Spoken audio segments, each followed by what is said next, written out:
Hi అండి, నమస్తే. Welcome to our channel పాకశాల.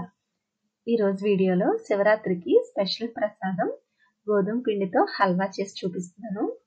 శివునికి ఎంతో ఇష్టమైన స్వీట్ అండి ఇది. ఈ శివరాత్రికి నైవేద్యంగా చేసి పూజ చేసుకోండి. తక్కువ ఇంగ్రీడియంట్స్తో చాలా ఈజీగా ఈ ప్రసాదాన్ని ప్రిపేర్ చేసుకోవచ్చు. ఫస్ట్ అయితే ఈ ప్రసాదం ప్రిపేర్ చేయడానికి 1.5 కప్పు షుగర్ తీసుకున్నాను, 1 కప్పు గోధుమ పిండి, 2 కప్స్ వాటర్, 1 కప్పు నెయ్యి తీసుకున్న కప్తోనే ఈ ఇంగ్రీడియంట్స్ ని మెజర్ చేసి తీసుకున్నాను. 1.5 కప్ షుగర్, 1 కప్ గోధుమ పిండి, 2 కప్స్ వాటర్.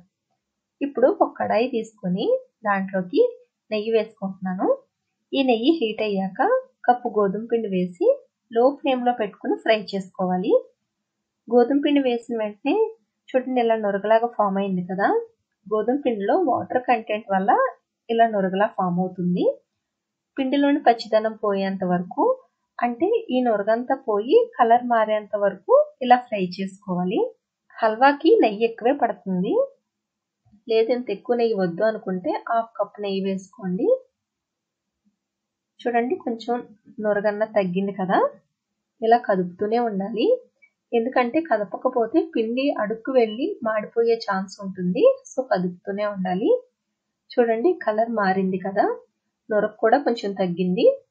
ఇలాగా వేగాక మంచి స్మెల్ కూడా వస్తుంది. ఈ టైంలో వాటర్ని యాడ్ చేసుకుని కదుపుతూనే ఉండాలి. ఇలా దగ్గరికి వచ్చేంత వరకు కదపాలి. 2 మినిట్స్లో ఇది కొంచెం దగ్గరికి వచ్చేస్తుంది. ఇలా దగ్గరికి వచ్చాక షుగర్ యాడ్ చేసుకుంటున్నాను.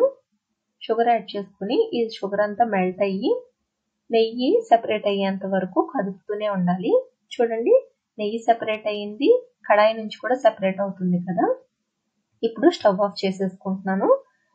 సో ఇంతేనండి, చాలా తక్కువ టైంలో తక్కువ ఇంగ్రీడియంట్స్తో ప్రసాదం రెడీ చేసుకుంటున్నాం కదా. మీరు కూడా ఈ శివరాత్రికి నైవేద్యంగా చేసి స్వామివారికి సమర్పించండి. వీడియో నచ్చితే లైక్ చేయండి, మీ ఫ్రెండ్స్కి రిలేటివ్స్కి షేర్ చేయండి. మరిన్ని వీడియోస్ కోసం నా ఛానల్ని సబ్స్క్రైబ్ చేయండి.